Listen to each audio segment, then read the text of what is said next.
Press the bell icon on YouTube and don't miss another update. While the coronavirus is believed to not be transmissible via food groceries, it is said that it can live for several days on materials used to package food, on cardboard for 24 hours and on plastic for 72 hours. As per the US Centers for Disease Control, there is no need of disinfecting packaging, but shoppers should thoroughly wash their hands after handling any item that might have been touched by others. If you have been wondering about it, here is a step-by-step guide to cleaning up your groceries.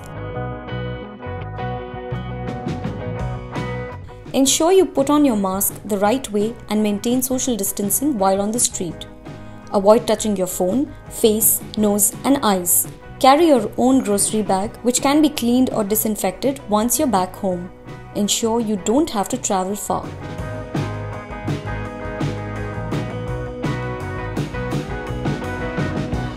Keep the grocery bag outside your house, disinfect it first.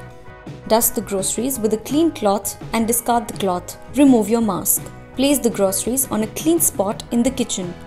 Wash your hands with soap and water for at least 20 seconds. Wipe down the counter where the non-sterile food was kept.